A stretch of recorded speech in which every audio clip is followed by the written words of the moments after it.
자, 삼국의 문화의 1번 전수 보겠습니다. 첫 번째와 두 번째 전략 같은 경우에는 이제 삼국시대부터 우리나라가 이제 일본에 그 문화를 전파해서 일본의 고대 국가 형성에 큰 영향을 줬다. 뭐 그런 내용이고요.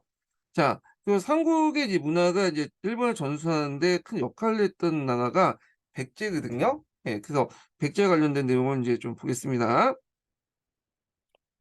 자, 세 번째 단락부터 볼게요. 삼국 문화의 일본 전수가 가장 커다란 영향을 한 것은 백제다. 그는 백제가 삼국 가운데 가장 일본과 지리적, 정치적 연결되어 친선 관계를 유지했기 때문이다. 그래서 일본하고 이제 백제가 이제 뭐냐면 처음으로 접촉했던 시기가 4세기 중에 근초고왕 때부터야. 예. 그래서 이제 그 관련된 내용이 이제 일본서기에 나오거든요. 그래서 일본 사신들이 이제 백제에 오니까 백제왕 초고왕, 예, 금초고왕이 문을 열고 보물창고를 보여줬다. 그래서 그걸 이제 일본 청왕에 갖다 바치겠다. 뭐 그런 내용인데, 자, 요게 볼 때 이제 일본 서기에서 물론 왜곡된 측면도 있겠지만, 이때 이제 근초고왕 때부터 일본하고 이제 백제가 교류를 했다. 그건 앞에서 얘기한 것처럼 이제 그 낙난과 대왕이 멸망하고 나서 그 중국의 문화 통로 역할을 이 백제가 하면서 백제 가야 1번이 이렇게 연결된 그 시점하고 동일하다 이렇게 보시면 될 것 같아요. 자, 4세기 중요한 이 군초강 때에 아직기가 일본의 사신으로 가서 일본의 태자에게 한자를 가르치고 이어서 박사 왕인이 건너간 노노와 천자문을 전하고 경사를 가르쳤다. 자, 이에 이제 일본의 한학열이 점차 완성해져 군구수항 때는 일본에서 백제의 학자를 초빙하기 이루는데 이때 백제에서는 유학뿐만 아니라 도자기, 직조, 도화의 기술까지 전수했다. 백제의 남천후에는 문화의 전수가 보다 활발해져 문흥왕은 오경 박사와를 이제 파견했죠. 예. 그래서 이제 이에서 일본을 이제 파견 보냈고 서왕도 이제 오경 박사, 역 박사, 뭐 의 박사 이런 사람들이 이제 일본에 파견을 했는데 앞에서 얘기한 것처럼 이제 이렇게 파견한 건 문화적인 전수도 있고 일본의 어떤 군사적인 원조를 끌어들이기 위한 것도 있어요. 그래서 그 한강 유역 이제 정복하는 과정에서 백제 군사력도 필요하지 좀 백제의 군사력을 좀 강화시키기 위해서 일본의 군대를 또 끌어서 인제 같이 사용했죠. 예. 그래서 그 반대국부로 이렇게 문화적 교류를 했다. 이렇게 이제 보시면 되겠죠. 자, 특히 이제 성왕은 노지사치계를 보내 처음으로 인제 일본에 불교를 전하였고 무왕 때 강릉을 보내서 그러니까 이제 달력이죠. 천문지리, 둔감 방술 같은 책을 전했는데 그는 뒤에 의해서 일본의 이제 승정에 올려서 그 일본 불교의 기둥이 되었다.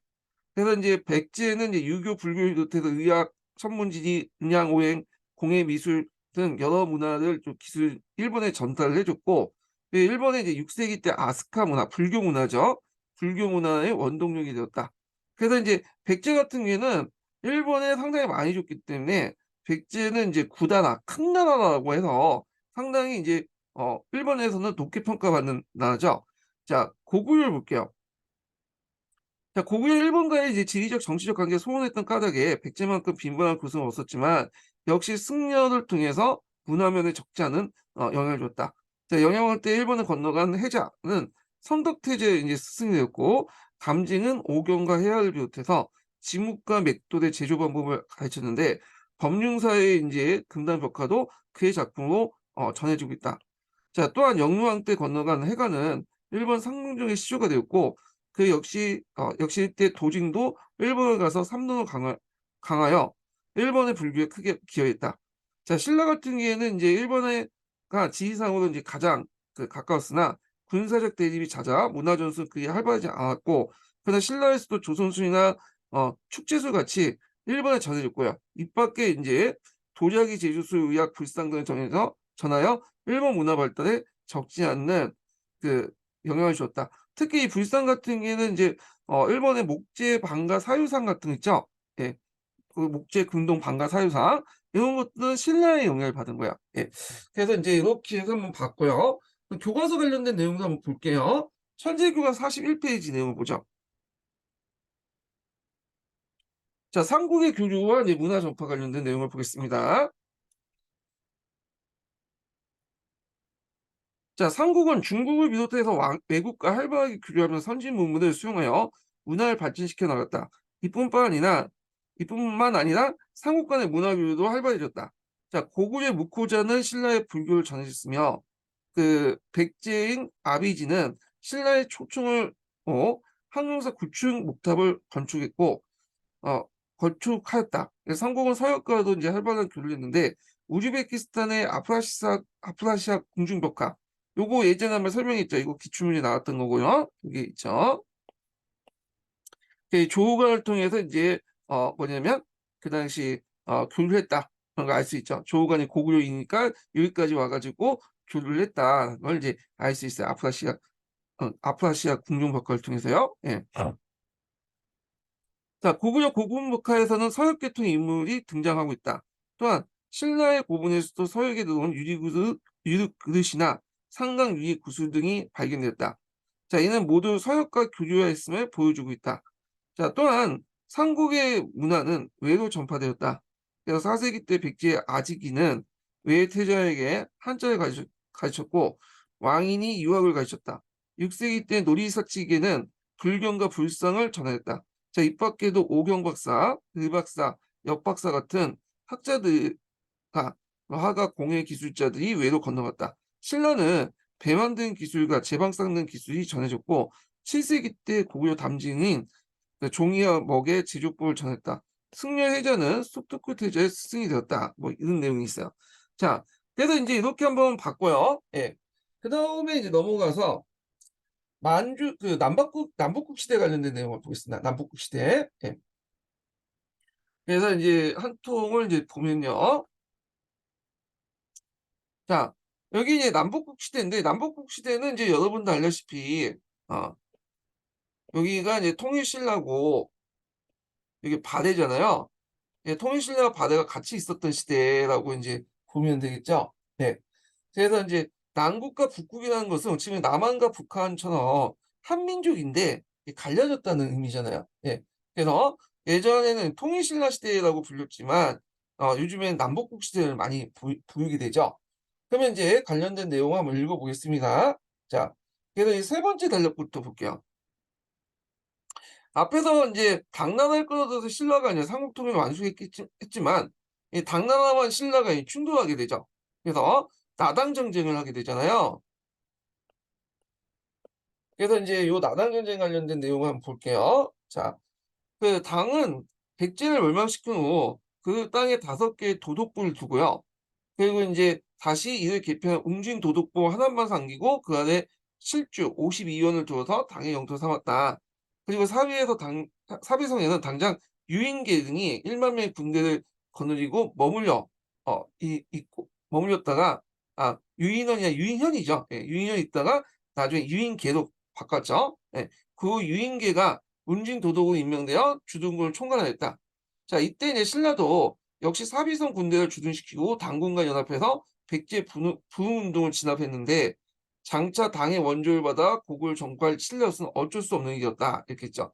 그래서 초창기 때 약속과 달리 한강 이남 땅을 떼준다는 약속과 달리 실제로 이제 당은 이 웅진도독부를 만들어서 사비성의 군대를 주둔을 했고 그리고 이제 뭐냐면 직접 통치로 이제 하려고 했다. 근데 일단은 이제 신라도 그거에 대해 못마땅하지만 일단 곡을 정복해야 되기 때문에 참고 있었다. 뭐 이런 내용이에요. 예. 자, 근데 당은 신라를 계린대독으로 이제 보고 이제 이거는 좀 선을 넘었죠. 그래서 신라왕을 계린주 대도독으로 임명했다. 일종의 뭐냐면 기미 정책을 실시하겠다는 거야. 예. 그래서 백제 신라를 이제 뭐냐면 자기가 먹겠다. 그런 의도죠. 자, 이는 형식적 신라를 당의 한 도독조 삼으려는 의도도 나타낸 것이다. 뿐만 아니라 당은 이듬해 의정왕 아들 부유융을 웅진 도독으로 임명하고요. 또한 그를 신라의 문무왕과 함께 웅진의 치리상에서 모여가지고 해맹을 하죠. 치리상 해맹이라고 하는데 이 말은 뭐냐면 이제 신라하고 백제를 백제라고 하지만 이제 망한 백제니까 웅진 도독이라고 하죠. 일종의 당의 이제 행정구역이죠. 같이 이제 뭐냐면 이게 치리상에 해맹을 시켜가지고 예, 그 당시 이제 여기는 이제 당의 이제 점령적으로 만들겠다는 의도를 보여주는 거야. 그래서 웅진도독부와 신라를 동격으로 놓고 그 다음에 이제 이 신라를 왕을 또 전에 계림 도독부 임명하잖아요. 그래서 이런 것들을 이제 볼 때 이제 당이 신라와 당을 그 백제를 먹겠다 이런 것들을 하게 되는 거죠. 자, 이거는 백제 부흥운동에 대해서 유민들 무마시킨 것도 있겠지만 동시에 신라로 하여금 백제 입당을 이제 지배권을 포기하고 그리고 이제 신라를 백제와 그 망한 웅진도 백제 망한 웅진도와 동일하게 놓으면서 신라도 같이 먹겠다라는 의도도 있다. 이렇게 보시면 될 것 같아요. 예. 자, 그래서 백제 부흥운동에 대한 유민을 무마, 백제 입당의 지배권을 포기, 그리고 이제 여기서 플러스 되면 신라도 이제 당의 영역으로 포함시키겠다. 이런 의미도 있죠. 자, 고구려 멸망하자 당은 그 땅을 9개 도독부를 설치하고 그 밑에 42개 주 100개연을 소속되었다가 그 상위 기구인 안동도읍을 이제 두었다. 그래서 이제 안동도읍이라는 거는 도독부보다 더 위에 있는 그 부서잖아요. 그래서 이제 당나 같은 경우에는 변경 지역에 6개의 도읍을 설치했는데 요 중에 하나가 이제 안동도구죠. 예. 이 안동도구는 그 아래 고구려에 있는 도독부뿐만 아니라 그 백제와 신라에 있는 도독부까지 다 총괄한다는 의미가 있어요. 이 도구라는 명칭 자체에서 볼 수 있듯이. 자, 이 안동도구는 그 명칭을 모아서 고구려 땅에 이제 설치된 도독뿐만 아니라 백제 신라 땅에 설치한 모든 도독부들 총괄한다는 의미에서 이제 가지고 있죠. 이 안동이라는 자체가 동쪽을 안정시키니까 그 당시 한반도 전체를 포괄한다는 의미잖아요. 자, 이는 꼭 한반도에 대한 당의 완전한 지배권을 위도한 것이다. 자, 지금까지 삼국통일을 위해 싸워왔던 신라로서는 결국 백제와 고구려와 동등한 입장으로서 당의 지배 속에 놓이게 되었으니 신라가 당군 축출을 위해서 통일전쟁을 전개한 건 당연한 것이다. 자, 그리고 고구려 부흥군을 이제 지원하는 관련된 내용이 있어요. 보면 신라는 고구려를 멸망시킨 직후부터 공경의 대당 항쟁을 시작했다. 그래서 신라는 포면적으로는 계속 그 당나라하고 사대 관계를 이제 뭐냐면 맺고 있지만 당나라가 계속 전쟁을 또 하지 않거든. 그래서 사절단을 계속 보내갖고 죄송했다, 잘못했다, 석고 대죄했다, 뭐 이렇게 하면서 또 한편은 당군하고 계속 싸우게 하는 거야. 그래서 당한테 물러날 수 있는 이제 뭐냐면 그 명분을 만들어주면서도 당군이 공격하면 공격해갖고 이제 같이 맞붙어서 싸우면서 예전에 약속했던 이 백제 땅이나 뭐 나머지 땅들 먹겠다 이런 이제 전략을 취하게 되는 거죠.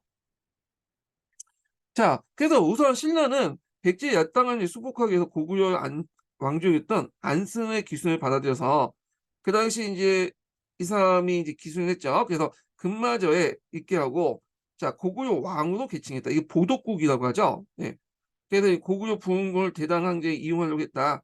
동시에 이제 신라는 백제 야땅을 경략하기 위해서 장군인 풍속을 이제 그러니까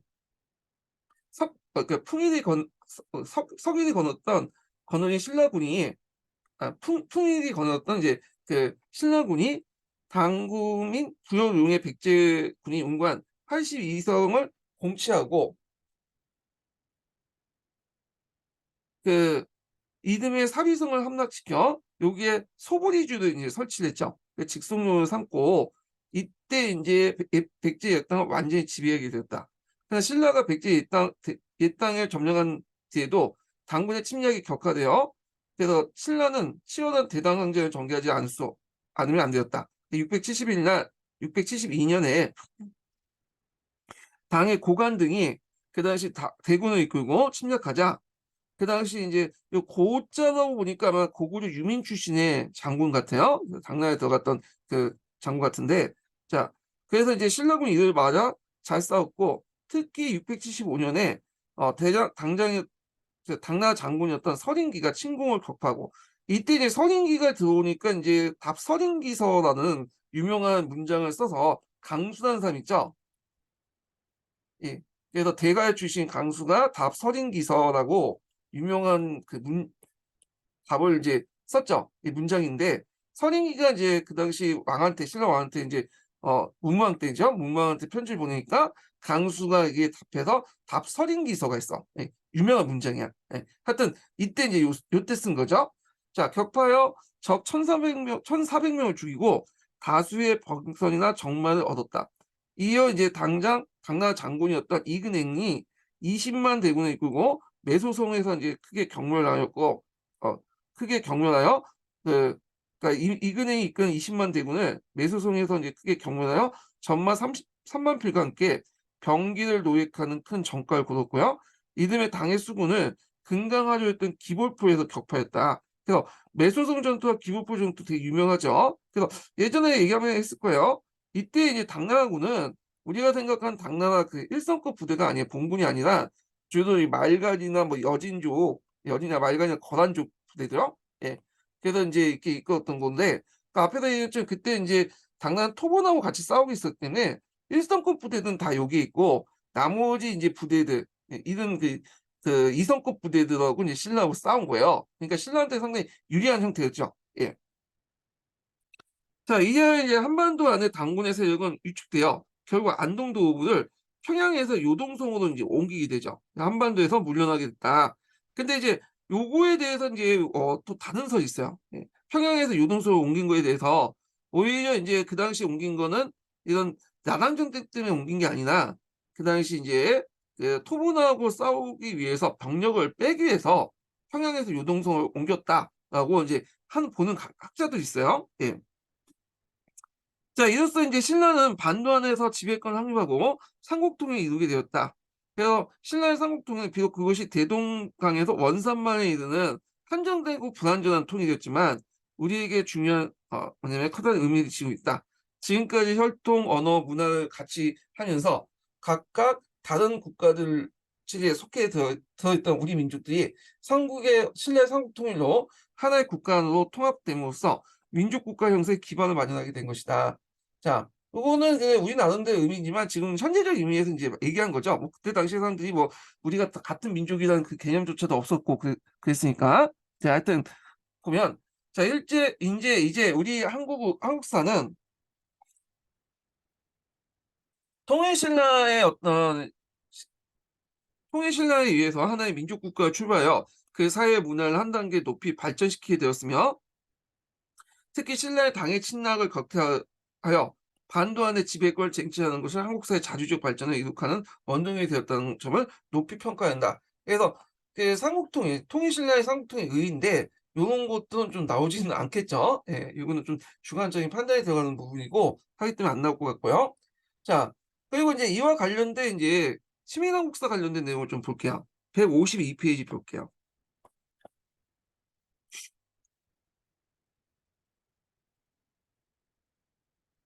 152페이지 보겠습니다.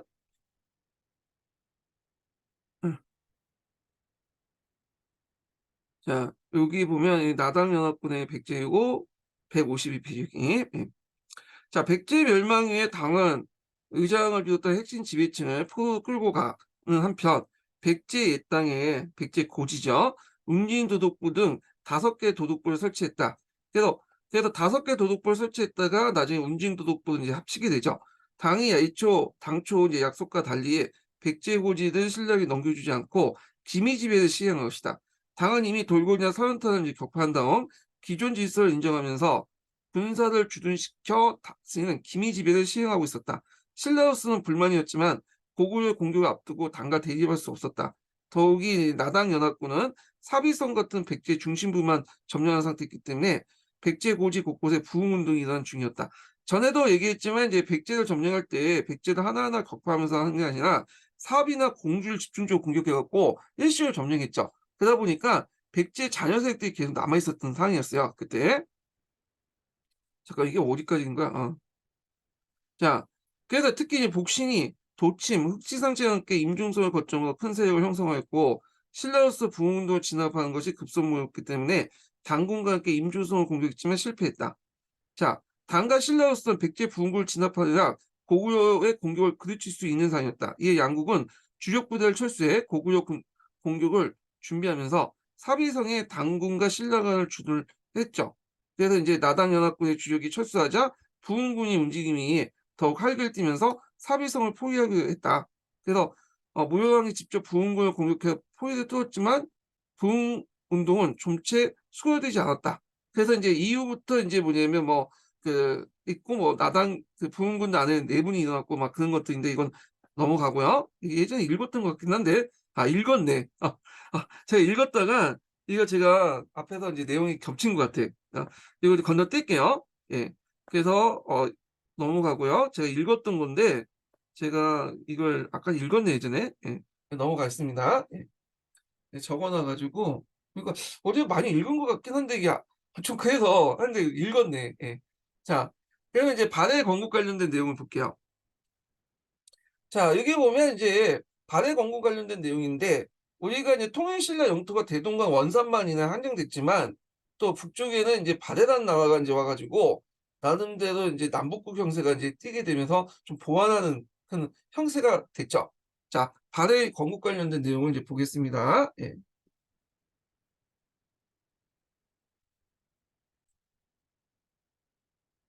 자, 발해는 이 고구려의 이제 구장이었던 대조영이 만주 지방에 이제 세운 나라다. 그러니까 대조영은 고구려가 멸망 후에 영주, 오늘날 조양으로 이제 요소에 있는 지역인데 조양을 옮겨 살고 있었다. 그때 이제 그 당나라가 그 당시 이제 그 고구려 멸망한 후에 고구려에 있었던 많은 사람들을 삼인시켜갖고 영주에 이제 옮겨 살게 했어요. 그래서 이걸 통해서 영주에서 감시를 하려고 이제 옮겨 살게 했는데 이때 영주에 옮겨 살게 했던 사람들 중에 고구려인뿐만 아니라 거란인도 있었어. 예. 그 거란인들이 이제 같이 살고 있었던 거죠. 고구려인하고.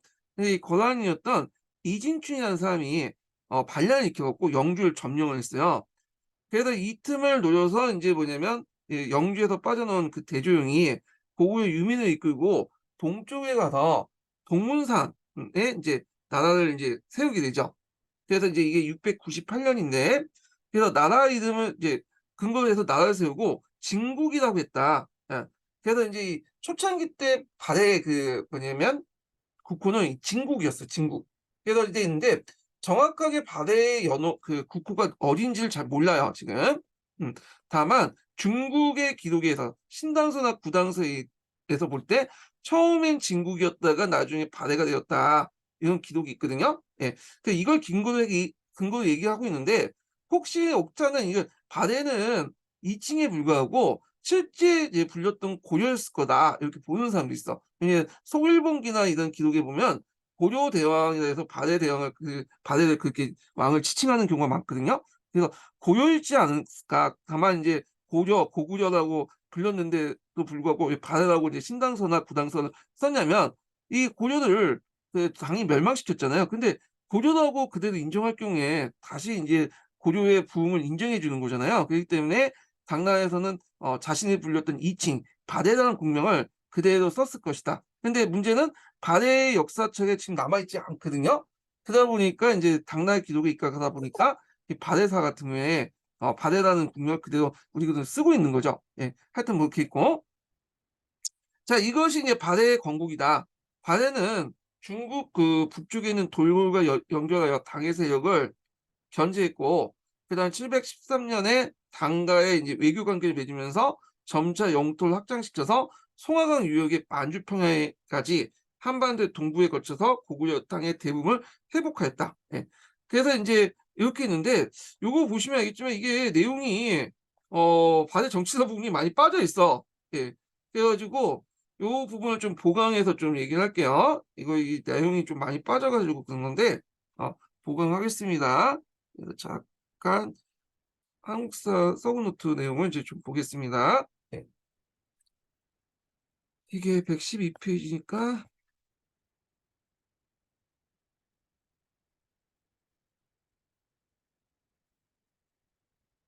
자, 발해 정치사 관련된 내용 보죠. 앞에서 얘기한 것처럼 이제 고왕 대조영이 그 동문산 성상자 상성에 정착을 했다고 하거든요. 발해 초창기 때 이제 유적지가 그래요. 예. 자, 그래서 이제 이렇게 있는데, 자, 여기서 진국을 건설했고요. 그리고 이제 당나라와 초연은 적대적이었죠.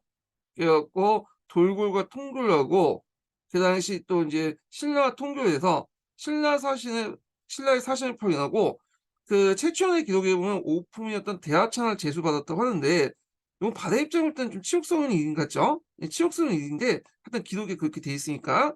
자, 당의 이제 하친을 보면 배경을 보면 처음에 인제 대입되었다가 나중에 이제 하친으로 돌아서게 되죠. 그래서 그 당과 돌골이 711년 하친 관계를 또 돌아서니까 바레도 당과 713년 외교 관계를 맺게 돼요. 예, 조공 채권 관계를 인제 맺게 되고, 그래서 이제 당해가 하친을 맺으면서 당은 사신을 보내요.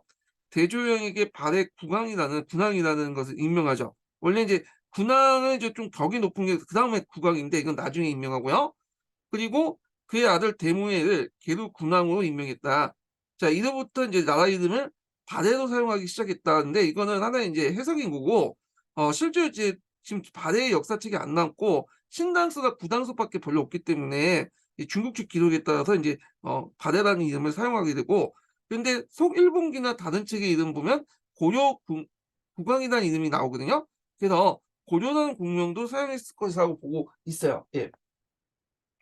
자, 그다음에 무왕 때를 보죠. 자, 무왕하고 문왕 때 업적이 이제 중요한데요. 예, 무왕은 그 이름이 대무예죠. 예. 그리고 인제 연월 이난이라고 이제 사용했고, 영토를 확장시켜서 고구려 부여의 영토를 회복했고요. 동국 방면에 더 확장돼서 말갈족이 뭐냐면 그 신화가 됐는데, 자, 이때 이제 말갈족은 이제 뭐냐면 속말 말갈이에요. 흑수말갈은 아직 이제 그 뭐냐면 그 발해에 들어가지 않고 당나라와 공수 동맹을 맺어서 그 당시 인제 그 발해를 치려고 했던 거죠. 예. 그래서 이제 있고, 신라는 발해 영토 확장을 권계해서 강릉 지방의 북쪽 경계에 장성을 쌓았다는 거. 대의 관계를 보면 대당, 대신라의 강경 정책을 했는데, 요때 이제 상황을 보면 여기가 인제 발해가 있었고 여기가 이제 신라, 그다음에 여기가 흑수말간, 여기가 흑령강 부근에 흑수말간이 살고 있었죠. 여기 당나라가 있었어요. 그래서 당나라는 흑수말간과 인제 뭐냐면 동맹을 맺고 있었던 상황이었고요. 자, 그래서 이제 신라 같은 경우에는 나당 전쟁 이후에 당나라가 좀 소원해진 상태에서 어떻게 하든 당나라에 좀 뭐냐면 그 국교를 다시 재개하려고 했던 상황이었어요. 그러니까 당나라 말을 들을 수밖에 없는 상황이었죠. 그래서 이제 그 당시 당나라는 신라와 흑수말갈과 각 공수 동맹을 맺고 양쪽에서 이제 치려고 했던 그 상황이었던 거예요. 예. 자, 그래서 이제 말갈 입장에 바다의 입장에 볼 때는 그 안 돼, 그 이걸 돌파할 필요가 있으니까 흑수 말간을 공격을 했던 건데, 그 흑수 말간을 이제 공격하려고 자기 동생을 파견했는데 이 동생이 어 이에 대해서 반대해 가지고 당나라에 망명을 버리는 상황이었죠.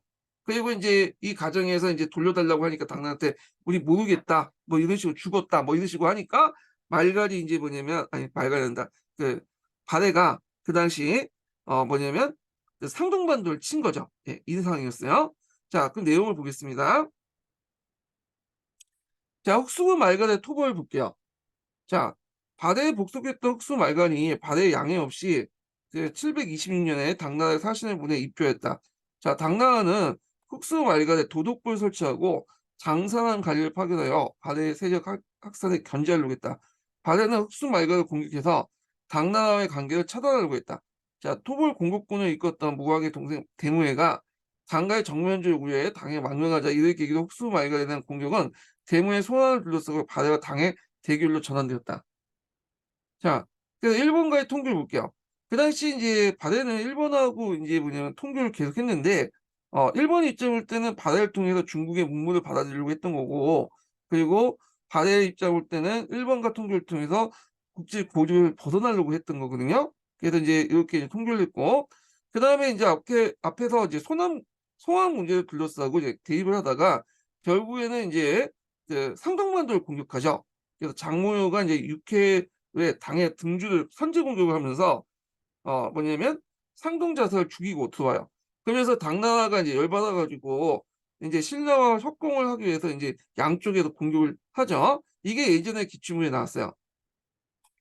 당은 대무해가 이제 바다를 공격하고 그 신라가 남쪽에 발해 남쪽을 공격하도록 하였으니 여기에서 중국의 이의제의 정법을 엿볼 수 있다. 데모에는 인제 무왕의 동생이잖아요. 그래서 이 망명했던 데모에를 데리고 발해를 인제 공격을 하고, 신라는 발해 남쪽을 공격했는데 둘 다 실패했죠. 예.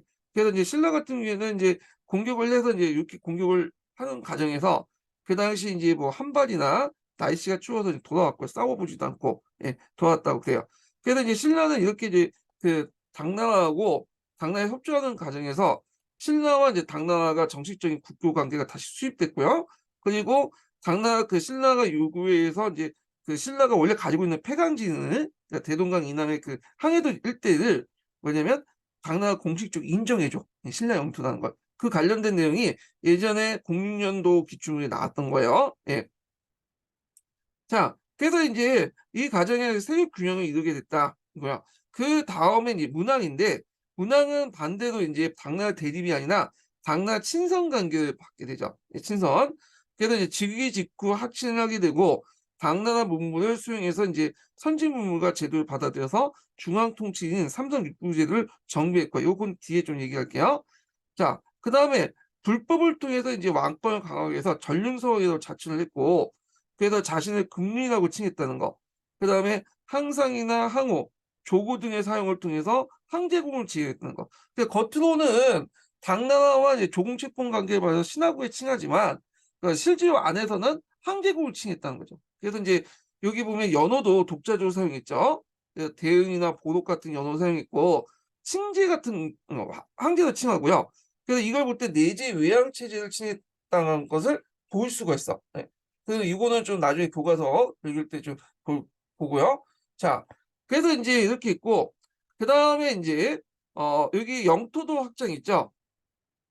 그러니까 당이 이제 안사현에게 약화된 걸 틈타서 서로는 요하, 남은 영, 동부군은 항상 예전에 이제 개겼던 흑승말갈 지역을 이제, 지배를 했고, 그 다음에 수도를 산성 연승 유적지에서 중경 형덕구로 이제 옮기게 돼요. 여기 보시면 수도가 있죠.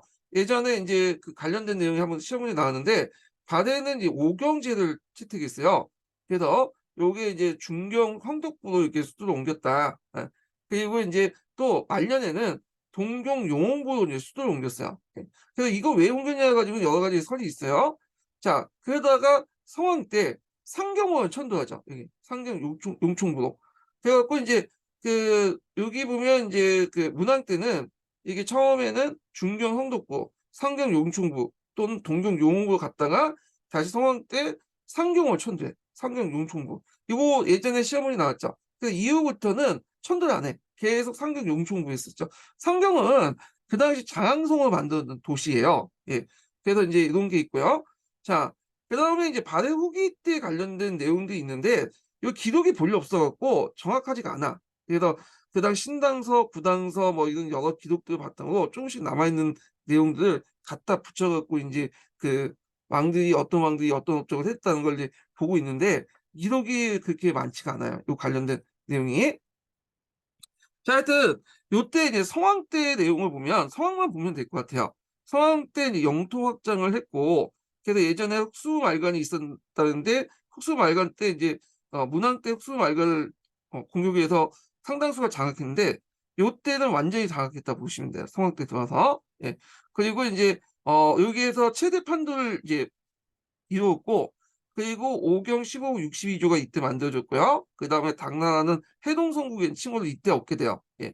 근데 예왕 때 들어와서는 이제 거란의 침입을 받죠.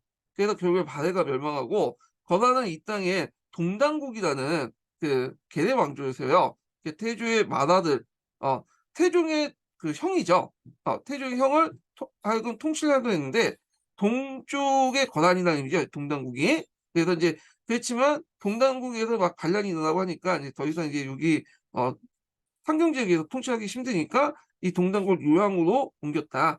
그 후에 이제 발해 부흥운동이 일어나서 뭐 후발해국, 전항국, 오사국, 대발해국 등등등이 있다. 이렇게 지금 기억을 해두시면 될 것 같아요. 예. 자, 그 발해는 나름의 내재 외양 체제를 이제 뭐냐면 취했기 때문에 이게 이제 뭐냐면 황제국 체제를 뭐냐면 취했다는 거죠.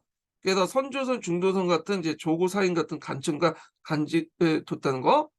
그래서 선조선과 중조선 아래 조고 사인 등 같은 간청과 간직을 둬서 나름대로 독자적 간청을 또 유지했고 중국의 상성 육부제도 받아들였지만 독자적 연호를 사용했고 그 다음에 이제 또 주변 국가에 이제 뭐냐 자기를 소개할 때 주변 국가를 병국을 선정했다. 그러니까 항제국이고 자신의 주변 국가를 제후국을 설정했다는 거죠. 그래서 727년에 일본에 보낸 국서에서 여러 나라를 주관하고 병국을 아울렸다라는 표현에서 볼 수 있듯이 있고요. 자, 그래서 이제 있고 또 왕 아래에 또 여러 왕들이 또 존재하고 있어요. 왕이 일종의 발해왕의 상대 역할을 하는 거고 여러 왕의 제후왕 역할을 하는 거죠. 자, 그리고 이제 태묘, 이 종묘라는 태묘에 칠묘를 배양했다. 그러니까 태묘라는 표현뿐만 아니라 칠묘를 했다는 건 황제국에서 칠묘를 하거든요. 제후국은 오묘를 하고. 그리고 예전에 이 교과서에 나온 것처럼 그 뭐냐면 정효궁지 무지에 문왕을 항상이라고 추대를 했다. 그리고 772년에 문왕을 국수에서 수소 천손에 차출을 했다. 자, 이런 것들이 이제 뭐냐면 그 당시 발해가 나름대로 내재 외향적인 어떤 체제를 가지고 있다라고 이제 볼 수가 있어요. 네. 그래서 이제 발해 정치사 관련된 내용은 이제 한번 살펴봤고 다시 한국사 통로로 넘어가서 119페이지 두 번째 단락부터 이제 보겠습니다. 자, 발해 군민의 기저가 된 것은 본래부터 만주 지방에 있었던 그 말갈족이죠. 그래서 발해 같은 게 지배층은 이제 뭐냐 고구려인이고 피지배층이 말갈족이에요. 오늘날 이제 만주족이라고 하는 부족들이죠. 그래서 이들 이제 말갈족은 고구려가 이 지방을 지배할 때 그 통치를 받고 있었는데 이제 발해가 세워짐에 따라서 다시 예속되었다. 그러나 발해 지배층은 고구려인을 주축하였고 또한 많은 고구려인들이 말갈인과 함께 섞여 살고 있었다. 발해 무왕 때 일본에 보낸 국서에서 복고구려 지국어 예전에 고려의 이제 그 나라를 복원시키고 거기에 거주하고 있다. 그래서 우리는 부유의 풍습을 유습을 잇고 있다는 거죠. 그래서 이 고구려 백제 발해나 다 부유와 연결된 국가들이야. 부유 계승의식을 갖고 있다고 예전에 얘기했죠. 그래서 한 것이나 수소 고려국이라고 칭한 것은 발해간이 고구려 계승의식을 갖고 있으면 나타나는 것이다. 이거는 이제 뭘 염두에 두고 얘기했냐면 동북공정 관련된 내용이죠. 그래서 동북공정에 보면 이 당시 이제 그 만주나 그 일대의 땅들은 다 중국 땅이다, 중국의 역사다 이렇게 이제 강조하는 거잖아요. 그러다 보니까 그 당시 이제 고구려라든지 발해가 중국의 역사라는 것을 상당히 강조해요. 예. 이게 좀 역사적으로 왜곡된 건데 그걸 방박 근거로서 발해가 고구려 계승의식을 가지고 있다고 하는 것들이 이게 뭐냐면 일본에 이제 보낸 그 문서라든지 이걸 통해서 알 수도 있고요. 그래서 고려국이라고 이제 칭한 거나 또는 무덤에서도 볼 수 있어. 네. 그래서 그 있고 그다음에 후에 이제 우리나라가 그 발해를 계승했다는 의미가 있는 발해고의 남북국이라는 인식에서 볼 수가 있죠.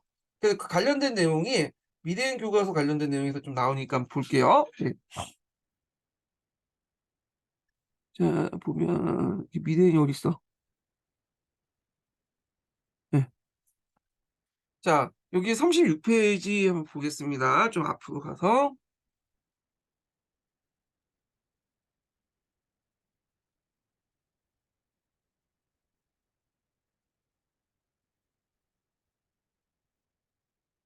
자, 여기 보면 이제 요 내용이 있거든요. 한번 보겠습니다. 예. 자, 나는 황제로서이다. 이 내용이 있어요.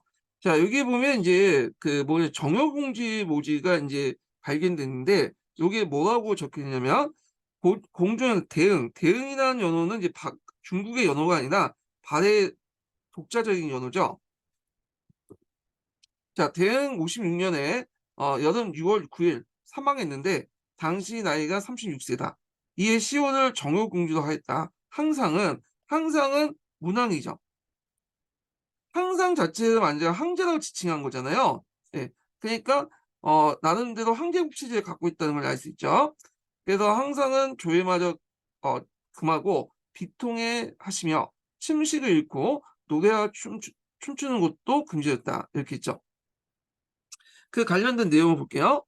정효공주는 문왕의 넷째 딸이다. 젊은 나이에 남편과 어린 딸을 잃고 외롭게 살다 죽었는데 그 묘지 속에 문왕의 슬픔이 절절하게 묘사되고 있다. 그런데 묘지석의 글귀 중에 발에 여는 대응과 문왕을 항상을 표현한 점이 눈에 띄고 있다. 자, 항상이라는 칭호는 문왕의 둘째 딸 정혜공주 묘지에도 새겨져 있다. 이 밖에 중국 진림성, 용두산, 발해 고궁군에서는 각각 효의 항호, 숙모강우의 이름에 새겨진 모지명도 모지습도 출토되고 있다. 이처럼 발해는 황제와 황후를 칭하고 독자적인 연호를 사용함으로써 황제국임을 당당히 드러냈다. 자, 이러한 사실은 발해를 자국의 지방 정권이었다고 주장하는 그러니까 동북공정에 입각해서 중국이 주장한 내용이죠. 허구임을 보여주고 있다. 이렇게 이제 보시면 될 것 같아요. 그래서 예전에 한번 기출문제에 어떤 문제가 나오냐면 발해가와 고구려가 중국의 지방 정권이 아니라는 걸 볼 수 있는 뭐 유물 유적이나 문헌기록 관련된 내용을 써고 나온 적이 있거든요. 동북공정 방박 관련된 내용에. 그래서 이제 있는데 요즘에는 동북공정 관련된 내용이 안 나오더라고요. 예. 예전에는 한번 되게 많이 나왔는데 안 나온 지가 십몇 년이 됐어. 자, 하여튼 이렇게 있고 그다음에 잠깐 이제 뒤에 넘어서 유독궁의 발해고죠. 요것도 한 두세 번 나왔어요. 요거. 자, 유독궁의 발해고는 19세기 때 쓰여진 그 역사서죠. 예. 자, 그래서 한번 볼게요. 자, 부여시와 고시가 망한 다음에 김씨의 신라가 남해 있고 대시의 발해가 북에 있으니 이를 남북국이다. 보통 우리가 남북국이라는 인식 자체는 유독국의 발해고에서 보이지만 예전에 이제 신라 시대, 통일 신라 시대 때도 보여요. 이걸 이제 역사서의 최초의 문헌으로 이제 남겼다. 이걸 기초해서 역사서를 쓴 게 유독공의 발해고다. 이렇게 보시면 되겠죠. 자, 여기에 마땅히 남북사가 있어야 할 터인데 고려가 편찬하지 않는 것은 잘못이다. 저 대신은 어떤 사람인가? 바로 고구려 사람이다. 자, 그들이 차지하고 있는 땅은 어떤 땅인가? 바로 고구려 땅이다. 김씨가 대씨가 망한 다음, 그러니까 신라와 발해가 망한 다음에 왕씨가 고려가 통합하여 차지하고 있는 걸 고려라고 했다. 고려가 마침내 약속이 된 것은 발해의 땅을 되찾지 못했기 때문이다. 해갖고 그 당시 고려가 왜 그 발해에 사람들 찾아서 발해 역사를 남겨야 되는데 남기지 못했느냐 그런 거죠. 그래서 이 발해고는 그 종전에 이제 남아있는 기록이 별로 없잖아요. 발해 자체가 멸망할 때 이제 발해 역사는 다 없어지고 주로 이제 당나라나 신라나 그 다음에 저쪽 거란의 역사에 조금 남아있는 것들 있죠. 이런 것들을 모아가지고 수집해서 쓴 게 발해고야. 그러니까 발해고는 엄밀히 말하면 1차 사료가 아니라 2차 사료적 역할이 있고 좀 부족하죠. 좀 많이. 예, 기반 사료 자체가 없다 보니까. 자, 그러면 이제 내용을 볼게요. 자, 조선 후기 신학자 유독공이 통일신라와 발해를 남북국이라 이끌었던 이유는 무엇인가? 발해의 주도 세력이 고구려 유민이었고 그 영역이 고구려 땅이므로 발해 역사를 민족사에 포함했기 때문이다. 자, 신라와 발해는 삼국이 있었던 바로 그 터전에서 남북을 나뉘어 발전했다. 통일신라는 대동강 이남에서 민족 문화의 기틀을 마련했으며 발해는 고구려 뒤에 이어서 만주를 지배했다. 따라서 남북국이라는 말 속에 통일신라와 발해 역사를 균형 잡힌 시각에서 보려는 인식이 깔려 있다라는 거죠. 자, 그래서 이제 있고 그리고 발해가 망한 후에 그 발해가 이제 나중에 이제 그 여러 개성국가들이 등장하거든요. 그리고 일부는 또 뭐냐면 그 고려로 통합하게 되는데 관련된 내용을 읽어보겠습니다. 자, 10세기 초에 신라는 후삼국을 분열하고 강한 지방세력 및 농민 반란으로 국력이 쇠퇴하여 결국 멸망했다. 자, 이 틈을 타고 일어난 거란은 중국 대륙의 정복을 꾀하여 바다를 먼저 공격했다. 당시 귀족의 내분을 겪던 바다는 거란의 침입을 미처 막아내지 못하고 멸망했다. 그러나 바다 유민은 후발에 정한국, 대바다국을 세우면서 약 200년간 부흥운동을 전개하기도 했다. 한편 발해왕자 대강령은 그다음 수많은 유민들을 이끌고 고려로 망명했다. 그래서 고려 같은 경우 대강령에게 이제 그 간직을 수여하고 조상의 제사를 지낼 수 있다고 지내게 있거든요. 그래서 고려서 보면 대씨가 좀 많이 나와요. 이 대씨가 나오는 건 이 사람들은 이제 발해 후손들이다 이렇게 보시면 될 것 같아요. 자, 그래서 이제 이렇게 해석을 받고 자 남북 국가의 이제 관계를 좀 볼게요. 자, 보통 이제 신라와 발해의 관계는 초창기 이게 뭐냐면 좋아질 때도 있고 나빠질 때도 있고 왔다 갔다 해. 그래서 이제 뭐냐면 그 호전될 때도 있고 악화될 때도 있고 이렇게 해서 왔다 갔다 하는 관계였는데 볼게요. 그래서 8세기 초반까지는 이제 무왕 때죠. 좀 대립 관계였어. 그래서 신라하고 당나라가 연합해서 이제 발해를 공격한 적도 있잖아요. 근데 8세기 후반 문왕 때부터는 좀 친선 관계로 좀 바뀌어요. 예. 그래서 이런 내용들 좀 보시면 말하자면 이거 당나라 관계고 신라의 관계는 좀 앞에서 그렇죠. 그 뭐냐면 무왕과 문왕 때든 하여튼 왔다 갔다 하면서 바뀌게 되는데 이거는 좀 볼게요. 대립적인 측면도 있고 친선적인 측면도 있어요. 그래서 요 관련된 내용을 한번 정리를 좀 하고 넘어갈게요. 여기는 좀 중구난방으로 적혀 있어 갖고.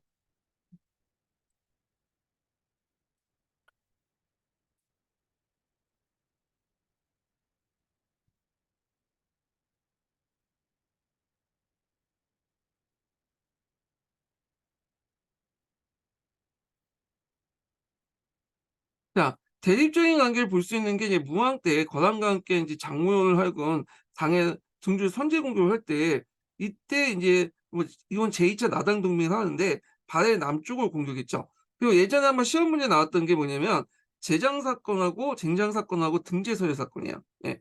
그 관련된 내용을 보면, 자, 등재 서열 사건이 예전에 한번 시험 문제 나왔어요. 이게 근데 쟁장 사건은 당에서 외교 의례 순위를 두고 다퉜어요. 바레 국세가 신라보다 우세함을 둬서 외교상은 바레가 신라보다 우선해야 된다고 당에 요구를 했죠. 그래서 요 예문이 19년 기춘문에 나왔던 거고요. 그 다음에 이제 그 당의 소령 이를 거절하고 신라표를 들어주니까 그 감사의 표시로 최치원이 사부려 북국 거상표를 올렸어. 예. 그래서 이제 북국의 바레보다 우리 사신을 좀 더 위에 앉혀준 거에 대해서 감사의 표시로 표문을 올렸던 거예요. 그 안에 이제 뭐냐면 대하찬을 이제 제수했다. 그 당시 그 누구예요? 바레 그 대조영한테 대하찬을 이제 제수했다. 그 내용이 있어. 그 내용이. 그 등재서열 사건 두 번에 걸쳐서 일어났는데 1차 등재서열 사건은 신라의 이동과 그 다음에 이제 바레 오소도 사이에 당의 빈곤과 수석을 다투고 이제 벌어졌던 거고요. 그 다음에 또 제2차 등재서열 사건도 신라의 채원이와 발해 오강창 사이에 빈곤가 수석을 다툼을 가지고 일어났죠. 이때 빈곤가라는 것은 외국인을 대상으로 하는 과거 시험에 이 빈곤가 자체가 이제 시험에 나왔던 거죠. 자, 친선 관계를 보면 호소왕 때 앞에서 이제 여기 사부여 북국 거상포에 보듯이 대조영에게 대하천을 제수했다 이렇게 이제 기록이 있고요. 물론 이거는 이제 최초의 기록이 있기 때문에 그대로 믿기는 어려워요. 그리고 대조영이 이 대하천을 했다 해서 받았냐? 오픈밖에 안 되는 건데 그런 것도 좀 문제가 있고, 그 다음에 뭐 사신 관련된 내용이 있고요. 그 다음에 또 교류 관련된 내용이 있어요. 그래서 발해 오도에 그 신라도가 포함됐다는 거, 이런 것도 있다는 거. 그래서 이런 것도 또 친선 관계를 볼 수 있다. 그래서 이렇게 대립과 친선 관계의 어떤 교차하면서 이루어졌다. 그래서 그 이유에 대해서는 뭐냐면 이 당시 대립 측면에서 보면 그 당시 이제 신라의 어떤 지배층의 보수적인 자세나 또 고구려가 이제 신라한테 멸망했잖아요. 반신라 의식도 남아 있었겠죠. 또 당의 이간책, 분열 정책 때문에 이런 대립적인 모습들이 나타났다. 이렇게 이제 보시면 될 것 같고요. 자, 그 관련된 내용을 이제 한 통에서 한번 읽어보겠습니다. 예. 자, 통일신라와 이제 발해는 똑같이 7세기 후반부터 이제 10세기 이제 전기에 거쳐서 대동강과 원산만을 이제 그 국경선언에서 차를 두고 한반도 만주 지역의 남북국 형세를 이루며 존재했던 왕족이다. 자, 그래서 이제 통일신라는 물론이고 발해도 고구려 유민을 중심으로 되어 건국한 나라이므로 양국은 모두 한민족 국가라는 점에서 다름이 없었으며, 여기에서 이들은 남북국이라 보는 까닭이 있다. 비록 통일신라의 지배권이 한반도에 국한되어 불완전한 민족 통일일 수밖에 없었지만 옛 고구려 영역인 만주 지방에 고구 유민에 의해서 바다가 세워짐으로써 한국 민족의 역사는 그대로 만주와 한반도를 무대로 계속되었던 것이다. 그러나 신라와 바다가 관계는 반드시 친선 관계만 있었던 유지된 것이 아니다. 그래서 양국은 다른 어느 나라와 마찬가지로 국제적 역관계 및 국내 사정에 따라 친선과 대립을 교체적으로 했다. 이게 이제 핵심 키워드죠. 그래서 친선 관련된 내용이 이제 여기 있어요. 사례가. 바레는 건국 직후인 700년에 대조영의 이제 대조영이 신라에 사신을 보냈고, 신라는 대조영에게 제5풍요 대하찬의 간등을 주어 친선 관계를 이제 뭐냐면 시작됐다. 그 732년에 일어난 당과 바레 전쟁에 당의 요청으로 신라군이 바레 남쪽 경계를 공격하다 실패한 사건이 있었지만, 자, 신라는 원성왕 때와 그 다음에 헌동왕 때 바레 사신을 보내어 파견하면서 교섭을 유지했다. 그래서 이제 신당서에서 기록된 바레 주요 대교통령 중에 당, 거란, 일본과 함께 신라도로 가는 신라도가 있었어요. 예. 그래서 이제 당나라 같은 경우에 상경성을 중심으로 해갖고 5개의 큰 대교통로가 있었거든요. 잠깐 지도를 좀 보여드리면 여기 있어요. 여기. 그래서 거산으로 가는 거산도가 있고요. 그다음 당나라 가는 길 2개가 있어. 영주도도 있고 이게 요소지역으로 갔던 길이고 그다음에 압록강 쪽으로 해갖고 이렇게 가는 길이 있어요. 이게 조공도 이렇게 2개가 있고 그다음에 일본으로 가는 일본도가 있어요. 동해를 건너서 이제 가는 길이고 그다음에 이제 여기 마지막에 신라로 가는 신라도가 있죠. 동경 용총부에서 이렇게 갖고 넘어서 신라로 가는 그 길이 있다. 그래서 발해하고 신라 간에 이런 교류가 계속됐다라고 이제 보이고 있죠. 그래서 그 내용들 좀 기억을 해두시면 될 것 같아요. 예. 자, 그럼 내용 한번 읽어보겠습니다. 자, 고금 군지에 보면 고금 군지에 보면 위하면 신라의 국경 도시였던 그 용총군가 해서 가대의 동경이었던 용충군까지 용충이 아니라 청천군이죠. 이제 천자니까 천천군하고 그 다음에 발해의 동경이었던 용충군까지 39개의 역이 개설되어 있으면 확인함으로써 발해와 신라 사이의 상설적인 교류가 상당히 빈번히 진행됐음을 알 수 있다. 그러나 다시 이제 대립 관련된 내용이 나오죠. 제장 사건과 그 다음에 등재 서열 사건 관련된 내용이 있는데 당 중심의 국제 질서 속에 양국의 대당 위존 관계는 상호 간의 대립 관계를 벗어나게 되었다. 897년에 당에 간 발해 사신이 신라 사신보다 윗자리에 앉을 것을 요청했다 거절당한 재장 사건이 일어났고요. 960년 신라의 최원희가 발해 오광창보다 더 빈곤과 등재 석차가 앞서자 때마치 당에 사신 오광창의 아버지 재상 오서도가 아들의 이제 석차 올려다가 청했다가 역시 거절당한 등재 서열 사건. 이게 제2차 등재 서열 사건이라고 보시면 돼요. 예. 이런 것들이 있다. 이런 양국이 대립의식을 나타난 것이다. 이렇게 이제 보시면 될 것 같고요. 그러나 이 발해가 멸망하기에 다시 신라와 친선관을 맺고 외교적 교섭을 벌였다. 즉 거란의 공격을 받은 발해는 911년에 신라의 사신을 보내요. 그 보면 결원을 이제 요청을 했고 그래서 이제 결혼이라는 것은 이제 우리가 동맹을 맺자 이걸 요청했는데 신라가 이를 수행했으나 이러한 사실은 양국 간의 같은 운명 공동체라는 의식을 가지고 있고 그 당시 이제 발해가 이제 신라한테 군대를 파견하자고 요청을 했는데 신라가 그걸 수용했다는 내용이 있어요. 근데 실제 뭐냐면 군대를 파견하지 않았죠. 예. 자, 그러니까 새로이 이제 건국한 고려도 발해와 혼인 관계를 맺었고 발해가 멸망한 후 앞에서 얘기한 것처럼 대강한 같은 이제 왕족과 귀족들이 들어오니까 이들을 이제 수용한 내용이 있어요. 그래서 이제 이때 바den궁 왕자였던 대강령에게 왕계라는 이제 왕시성을 이제 성명을 주고 발해 왕씨의 제사를 받들게 함으로써 이들이 동족 의식을 가지고 가지고 있었기 때문이다. 자, 이와 같이 이제 신라와 발해의 남북사가 다 같이 우리 민족사 일부임을 불구하고 후대는 신라사가 한국사의 정통이 되고 발해사는 주요에 벗어난 것으로 인식되고 말았다. 자, 이는 신라가 삼국통의 주인공으로서 한국 민족 융합의 중심체가 되었고 그 역사가 다시 고려로 계승된 데 반해서 발해는 이민족이 말가이니 국민의 기조를 삼았으며 이에 따라 발해가 멸망한 후에 그의 정치적, 문화적 유산이 계승되지 못했다는 사실을 연유한 것이다. 그래서 후에 이제 어떤 학자들이 발해가 그 당시 말가족 국가라고 했기 때문에 좀 역사책이 기록이 안 남기거나 좀 우리 주류 역사에서 정방의 역사를 기록을 했거든요. 그 뒤에 나중에 사학사 할 때 얘기하겠지만 그렇기 때문에 이제 발해의 기록이 잘 남아있지 않고 특히 이제 발해 같은 경우 멸망할 때 이제 거란 애들이 발해의 모든 기록들 다 없애버린 거예요. 자, 이런 것 때문에 발해의 역사가 지금 남아있지 않아. 그래서 주로 이제 당나라 역사책에서 보이는 그런 내용에서만 이제 가지고 얘기를 하고 있는 거죠. 자, 그래서 이제 이런 내용도 있고요. 그 다음에 이제 관련된 내용을 좀 교과서에서 찾아서 좀 보겠습니다. 예. 여기에 이제 보면, 일단 미래인 교과서를 좀 볼게요. 35페이지 볼까요?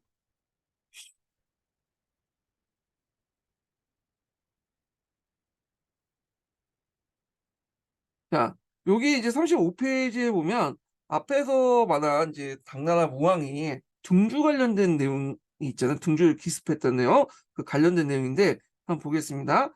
자, 732년 9월 그 5일 날 당나라의 천의 요새이자 수군의 거점이었던 등주성, 상동성에 있는 거죠. 한바탕 난리가 벌어졌다. 바레의 군대가 이제 번개처럼 등주성을 기습했기 때문이다. 등주 자사가 전사했다는 소식을 몹시 당한 당 조정은 신라의 군사 지원을 요청했다. 이에 신라는 10만 명이 바레를 공격했지만 폭설과 추위도 대부분 얼어 죽고 물러났다. 등주성은 예전에 수와 당이 고구려를 침공할 때마다 수군을 출격시켰던 곳이다. 그런데 오히려 고구려 후였던 바레에 역공당한 것이다. 자, 그래서 이제 이렇게 했고, 그 당시 또 이제 주변국의 이제 바레 인식을 보면 바레가 이제 곡을 계승했다고 이제 볼 수 있는 내용들이 많거든요. 구당서에 보면 대조영은 본래 고구려 별종이다. 고구려 멸망하자 대조영은 우리 그 요동 지역에 이주했다. 이렇게 있고, 그 다음에 이제 여기 보면 고구려의 남은 자손들은 동률 끌어와 북으로 태백상에 이제 아래 발을 붙이고 국을 바래라고 했다. 이렇게 삼국사기 기록이 돼 있어요. 그리고 이제 그 일본하고 또 교류를 많이 했는데 이 일본에 나와 있는 기록에 보면 그 뭐냐면 그 내용도 나오는데 바레는 8세기 초에 일본에 우리는 고구려의 입당을 수복하고 부의 정통을 이어왔다. 앞에서 얘기한 것처럼 내용에 당일 국서를 보냈고 그래서 다른 국가들과 바레와 고구려의 연관성을 인정했다. 그래서 바레는 국세에 고려 국왕 이런 표현을 잘 썼는데 일본도 바레를 거쳐서 고려라고 했다. 그래서 이제 바레라는 명칭 자체가 중국책 사설에만 있는 거고요. 삼국사기도 뭐 중국책 그 사설 뺏겨갖고 썼기 때문에 비슷한 건데 자, 근데 일본의 그 사설에 보면 바레라는 것보다는 고려라는 명칭을 많이 사용해요. 그래서 그 당시에 사람들은 아마 자기 나라를 고려라고 생각했을 것이다. 이렇게 이제 보고 있는 근거 중에 하나죠. 예. 자, 그래서 이제 있고 그 다음에 또 볼 게 뭐냐면 미래인교육 42페이지 내용을 좀 보겠습니다.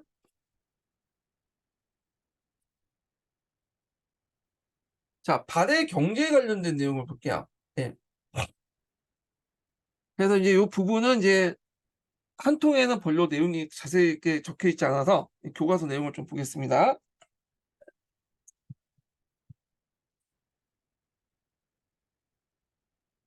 자, 여기 보면 이제 발해 경제인데 발해는 건국 초부터 영토를 넓혀가며 경제를 안정시키기 위해 노력했다.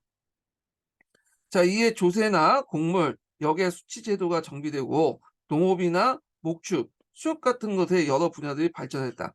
자, 농업은 주로 밭작물을 재배했으나 일부 지역에는 벼농사를 짓기도 하였다.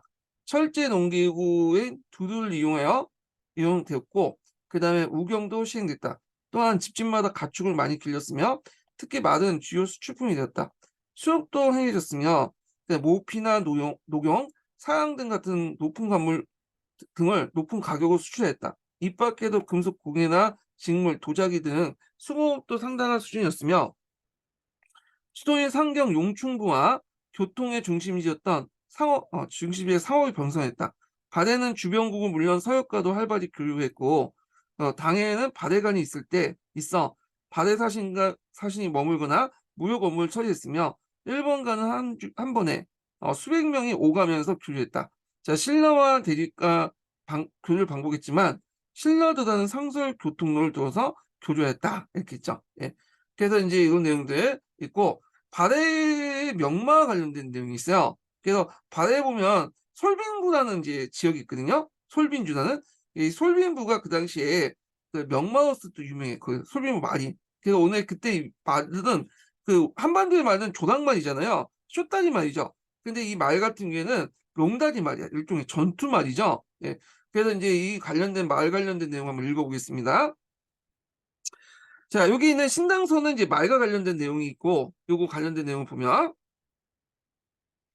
발해의 여러 특산품 중에 당연 으뜸은 솔빈의 말이다. 솔빈부는 오늘날 러시아의 체르나치노 일대로 넓은 총알로 펼쳐져 있어 튼튼한 말이 잘 자랐다. 솔빈의 말은 바닷길을 통해서 당으로 수출되었다. 말은 철과 더불어 매우 중요한 전략 물자였는데 발해가 당에 말을 수출한 이유는 무엇일까? 당에서 매년 발해 말을 1만 마리 이상 사들인 큰 손이 있었는데 바로 상동반도 일대 독자적인 세력을 떨쳤던 고구려 유민 이정기였다. 그는 당에 이제 군인이었지만 이정기는 예전에 한번 제가 중국사 할 때 좀 얘기했어요. 고구려 유민 출신 후 한때 상동반도에 그 뭐냐면 건세를 떨쳤던 그 절도사예요. 절도사. 자, 그는 당의 군인이었지만 안록사는 나는 계기로 기회로 독립왕국을 세웠다. 고구려의 유민이 결집한 이정기의 나라는 그의 손자 때까지 약 55년 동안 유지했다. 발해 문왕은 이정기에게 말을 팔면서 비단을 값싸게 수입하는 한편 당을 압박하는 일석이조의 효과를 거뒀다. 이렇듯 무역은 발해의 또 다른 힘이었다는 내용이 있고요. 자, 그 다음에 이제 천재 교과서 자료 잠깐 볼게요. 44페이지.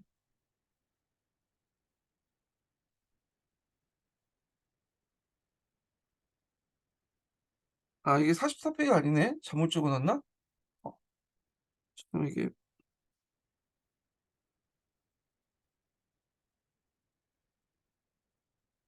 여기 있네요. 네. 46페이지요. 46페이지. 자, 여기 보면 문헌 속에 나타난 이제 발해 고구려 계승의식 같은 게 있잖아요. 자, 이거 보면 속일본기에 보면 우리는 고구려의 이 땅을 되찾고 부의 정통을 이어받았다. 게다가 이제 발해 국왕이 일본 국왕에게 보낸 국서로서 발해인의 생각을 그대로 표현했고 발해인 스스로 고구려의 이 땅을 되찾고 부의 정통을 계승했다고 생각하고 있었다는 거죠. 그 다음에 이제 그 여기 최치원의 이제 관련된 기록을 보면 옛날 당의 고종 황제가 고구려를 쳐 없앴는데 고구려는 지금 발해가 되었다. 그래서 나를 보면 신라 또한 발해가 고구려를 계승한다는 인식하고 있다는 거. 근데 다라는 이제 부당사 신당서에 있는 내용이죠.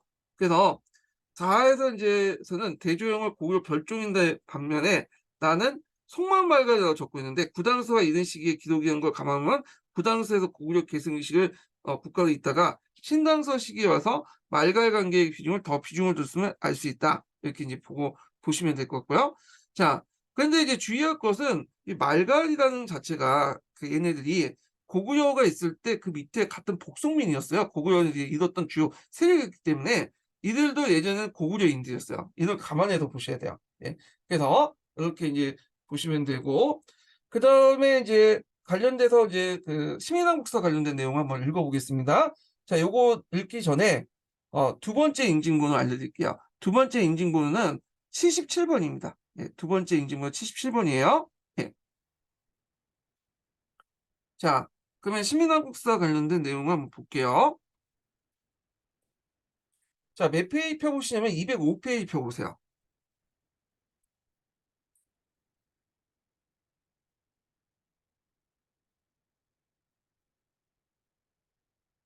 205페이지.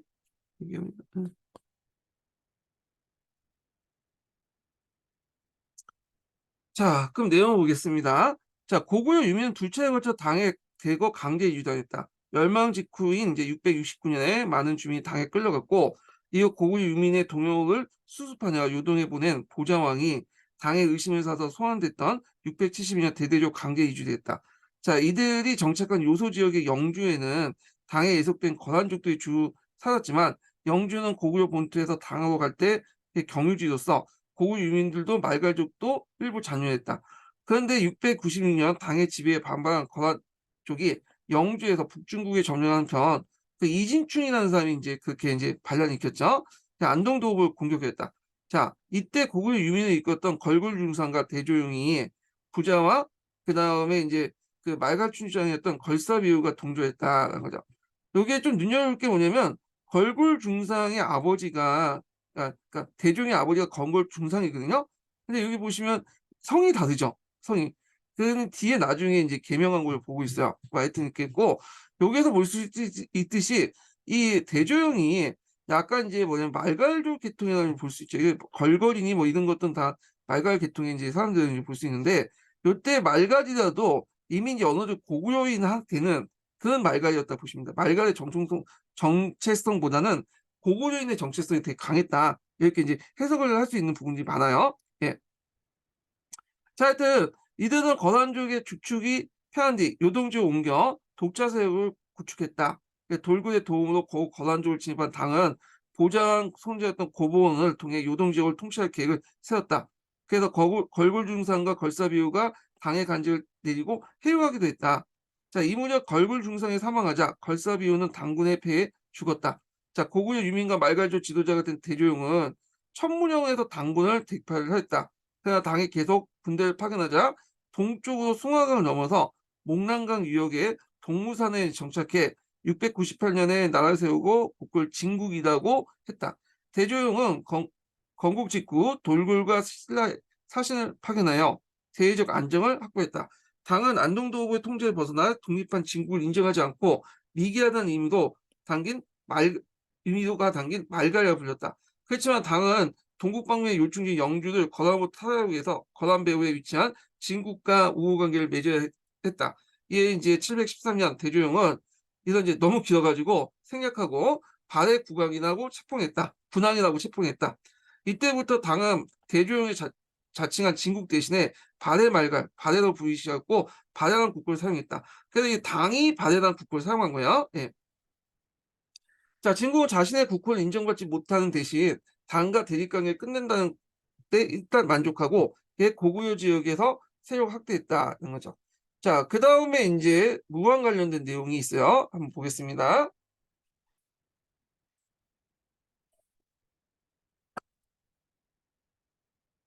자, 718년에 즉위한 무왕 대무회관은 그 아버지 대조영에게 공왕이라는 시호를 올리고요. 인안이라는 그 연호를 사용했다. 자, 무왕은 당의 책봉을 받았지만 독립적인 자세를 유지하면서 동북쪽으로 영역을 확장했다. 그래서 이제 확장한 관련된 내용이 있는데 이때 이제 뭐냐면 신라와 흑수말가는 발해 세력 확장에 관계하면서 대비를 했고요. 신라 같은 경우에는 이제 여기 내용이 있죠. 그래서 남쪽의 신라는 721년에 지금의 한경남도 영흥 일대 장성을 쌓아서 소국적으로 대비한 방면에 동북쪽 송화강 하류의 자리를 엮은 흑수말가는 방가 제후하면서 그 발해에 적극적으로 압박했다. 이렇게 했는데 송화강에 살았던 그 민족은 송막말가이라서 흑수말가라고 달라요. 얘들은 이미 이제 발해에 예속된 상태였고 흑수말가는 이게 아마 좀 잘못된 것 같은데 그게 아마 이제 지금의 우수이강 연안 있죠. 예, 요게 살았던 민족이야. 오늘날 이제 중국하고 그 뭐냐면 어디야? 아, 우수이강 흑룡강이다. 흑룡강 우수이강인가? 흑룡강 일대에 살았던 사람이거든요. 그래서 이제 오늘날 이제 중국에 있는 강이야. 중국의 흑룡강 일대에 살았던 그 흑수말간인데 뭐 하여튼 그래요. 그래서 흑수란 말이 흑룡강에서 나온 말이야. 그래서 흑수말간은 당과 제후에서 바다를 적극 압박했다. 우왕은 일본과의 국교를 맺고 신라를 견제하는 동시에 군사를 동원해서 흑수말가를 표벌하기도 했다. 우왕의 동생이었던 대무에게 먼저 명령했으나 그는 전쟁의 상대가 당까지 확대된 걸 우려하여 반대했다가 726년 당에 망명했다. 2000년 당시 바다의 지배층은 외교 노선을 둘러싸고 반당파와 친당파가 분열되고 있었다. 자, 무왕은 대의를 보내서 이제 흑수 말가를 토벌하고 당의 사신을 보내 대무의 송환과 처벌 요구했으나 거절당했고 마침 728년 당의 수기 중이었던 무왕의 아들이 사망하면서 양국 간의 사이에 갈등이 고조됐다. 왜 그러냐면 이제 무왕의 아들이 사망을 하면서 그 당시 이제 무왕은 이제 아들이 없는 가운 상황이었거든요. 그럼 만약에 이제 무왕이 죽은 다음에 왕의 순위가 됐던 것이 이제 자기 무왕에 반대했던 그 동생 대무해가 이제 왕이 될 가능성이 있잖아요. 근데 대무해를 지금 당나라에 그 보호하고 있고 그리고 대무해가 또 친당적인 성격을 갖고 있거든요. 그러다 보니까 이제 대무해가 왕이 될 경우에는 이게 완전히 당나라 속국으로 넘어갈 수 있는 거 아니야. 예. 그러다 보니까 이제 이것이 이제 양국 사이의 갈등이 고조되는 배경이 됐던 거죠. 자, 이무적 돌골과 거란이 당과 대립하는 상황에서 상을 이용한 바대는 732년에 장문효가 이끄는 수군으로 당의 둥주를 공격했다. 자, 바대군은 둥주 자살을 살해하고 둥주에 큰 피해를 입히고 돌아왔죠. 자, 이에 대응해서 당은 그 대무에게 군사를 줘 바대를 공격하도록 하는 동시에 신라에도 참전을 요구했다. 그러나 당군의 공격에 실패했고 신라군은 폭설에 만나 피해를 입고 성과 없이 돌아왔다. 그럼에도 불구하고 돌고가 거란이 당에 항복하고 신라가 당의 다시 바다를 공격 계획이 있었기에 바대도 다시 이제 사신을 보내서 국교 제기를 나섰다. 자, 무왕은 727년 일본과의 이제 국교도 맺었다. 이때 보낸 국서에서 바대는 고구려 영역을 회복하고 부의 풍속을 간직하고 있다라고 해 고구려 계승의식을 적극적으로 포박했고요. 바대가 일본과의 국교를 맺은 이유는 신라를 견제하는 목적 때문에 8세기 중반까지 무관을 사신을 보내는 경우도 많았다. 이렇게 했죠. 그 외에도 이제 한국 통론에서 나온 것처럼 국제적인 어떤 그 고립을 탈피한 것도 있어요. 예. 일본 입장을 볼 때는 발해와 교섭하면서 발해의 물자와 그다음에 중국의 어떤 물자들을 받아들이는 어떤 것을 하게 되죠. 예. 뭐 이렇게 있고요. 자, 그다음에 천도와 지배체제 정비를 볼게요. 자, 무역 충돌을 겪었던 발해와 당의 관계는 737년에 문왕이었던 대응무가 즉위하면서 호전되었다. 자, 문왕이 당의 예법을 수용해서 당나라 중시의 국제 질서를 포명하겠다는 편입하겠다는 의사를 표명했기 때문이다. 그래서 문왕 때는 이제 당나라는 강경책에서 친선체로 이제 돌변하죠. 이렇게. 예. 자, 유교적 이념에 입각해 당의 예법은 왕권 강화의 이념적 기반이 되었다. 자, 그 문왕은 무왕 말년에 수청된 친당파를 사면해주고 왕권 강화의 지지세를 삼고 지배체제 정비에 나섰다. 그리고 또 문왕의 뒤에도 있지만 이제 유교뿐만 아니라 불교를 이제 도입해서 또 왕권을 강화시키는 측면도 있어요. 자, 처음 동문사에 건국한 바대는 우왕 때 현주도 천도했는데 문왕을 756년 무역에 상경을 천도했다. 이게 이제 여기 문왕 때 들어가면 아까쯤에 것처럼 중경, 상경, 동경 등 수도 천도가 되게 많아. 여기. 그래서 상경을 천도했는데 그 상경 천도의 배경에 이렇게 있죠. 발해의 천도 방향이 동쪽인 국가 당의 충돌을 피하고 동쪽의 말갈 부족들 복속시킨 결과다. 그래서 이때부터 이제 조금씩 흑수 말갈 쪽이 이쪽으로 넘어가게 돼요. 예, 문왕 때부터. 그리고 774년 연호도 대응에서 보력으로 바뀌었다. 예. 그래서 이제 이런 것들은 다 뭐냐 불교식 왕명이라고 이제 불교식 그 연호라고 이제 볼 수가 있죠. 자, 문왕이 국세를 크게 일으킨다는 의미에서 대응에서 왕을 의미하는 보력으로 연호를 바꾼 데는 왕권을 중심으로 중앙 집권의 이제 체제를 수립하겠다는 의도가 깔려 있는 거다. 예. 자, 그래서 이제 이렇게 있고, 그 다음에 문왕 때에는 삼성 육부 중앙 정치제도와 경부주의 지방 통치제도의 기초를 마련했다. 자, 이거 중국식 정치제도를 받아들인 거죠. 자, 그래서 요 관련된 내용은 뒤에 있기 때문에 그때 좀 더 얘기하고요. 예. 자, 일본의 파견 사신의 경우에 무왕 때와 달리 야콜주 도독, 헌도주 자사 등의 지방관과 정당성 자웅 등의 중앙관리로 바뀌었다. 문왕 때는 상경과 동경 등 오경 체제를 갖췄으며 발해 사신이 남해부에서 일본으로 향한 기록으로와 경안에 부과했음을 알 수 있다. 자, 다만 오경 아래 지방제도 15부 62주가 완비된 것은 앞에 설명한 것처럼 선왕 때 일이죠. 예. 그래서 이처럼 발해는 동북 쪽에서 영역을 확대하여 왕권 중심의 지배체제를 통해 그 당시 효율적으로 통치하면서 당과 신라의 우호 관계를 맺었다. 당에는 알록사에 나뉘거나 요동지방이 혼란에 빠졌지만 발해가 개입하지 않았고 762년 당은 문왕을 발해 군왕에서 발해 국왕으로 칭호를 올려줬어요. 그래서 보통 왕의 칭호도 책봉 관계에서 5등급으로 나눈다고요. 그래서 이제 이렇게 있는데 여기 아마 이제 발해 국왕이 세 번째인가 그런데 발해 국왕은 두 번째 칭호인가 그래. 예. 그리고 첫 번째 칭호가 이제 알기로는 이게 복자잖아요. 복자 국호에서 단자 국호, 한자 국호로 이제 칭호를 올려주는 건데 되게 복잡해. 하여튼 뭐 이렇게 해서 이게 왕의 칭호도 책봉 관계에서 한 5단계로 나눠갖고 올려준다. 예, 이게 당나라 제도의 특징이에요. 자, 하여튼 한편 757년 신라가 동북쪽 끝에 정천군에서 그 다음에 그 타영강부는 이제 설치한 무적에 바레도도 바레도 신라도를 개설해 그 신라를 신라 교주했다 그 내용이 있죠.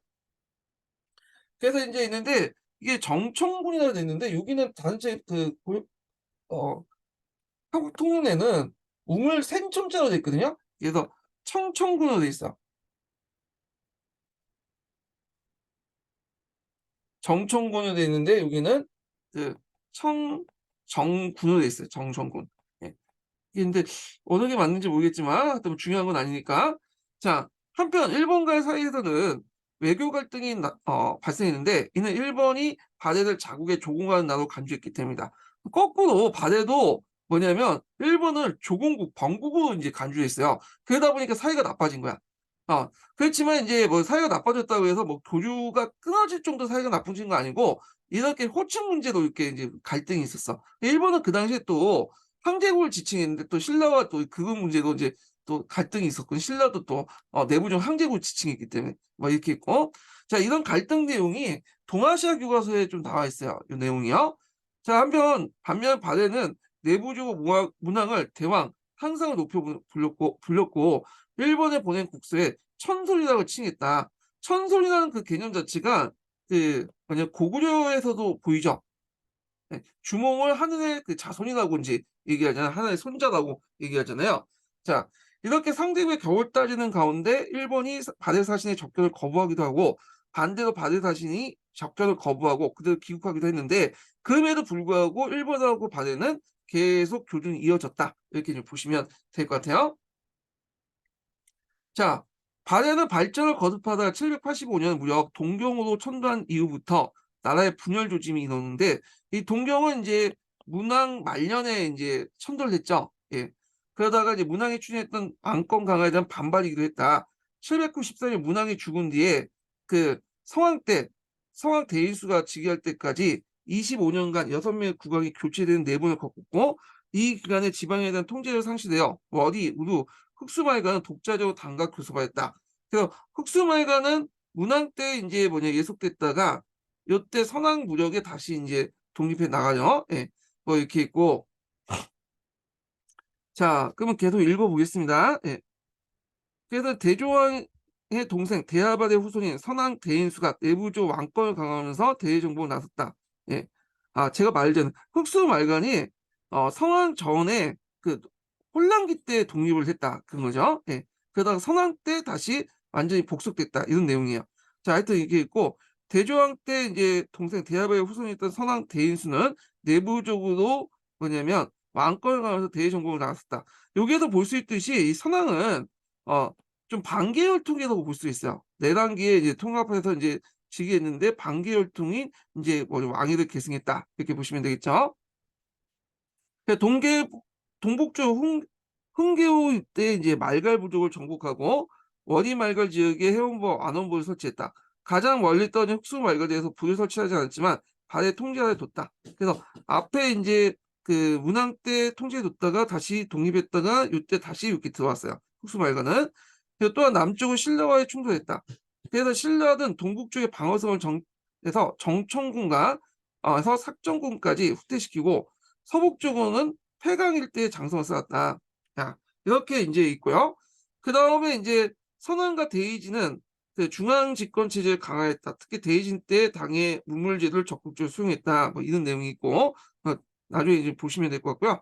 그 다음에 여기 보면 이제 그 당시 발해가 9세기 때 내분기에 극복하며 대의조 중흥기에 맞이하자 당나라에서도 동쪽의 문물제도가 융성한 의미에서 해동성국이라는 그 칭호를 줬다. 이렇게 있고요. 자, 9세기 때는 일본과의 외교적 갈등이 사라지고 양국 간의 관계가 경제적 목적 결국 전환됐다. 그래서 발해 사신단은 100명 정도의 규모였으며 담비, 포범, 곰 등의 가죽이나 인삼, 꿀 같은 약재를 수출하고요. 일본으로부터 각종 비단과 황금, 수은 등을 수입했다. 그리고 이제 일본 귀족들은 발해 물품 구입을 지나치게 몰두한 바람에 교육에 치중하는 발해 사신의 입국을 거부하자는 주장이 일본 내부에서도 나올 정도였다. 이렇게 보시면 될 것 같아요. 자, 그래서 이제 한번 읽어봤고, 그 다음에 잠깐 뒤에 넘어가서 이거는 좀 나중에 읽어볼게요. 이거는 발해 정치 구조는 좀 이따 읽어보고, 자, 통일신라 발전 과정을 다시 이제 통로로 들어가서 보겠습니다. 예.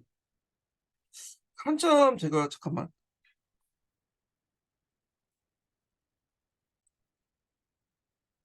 자, 여기 있는데 요거는 좀 쉬었다가 이제 다시 하겠습니다. 예.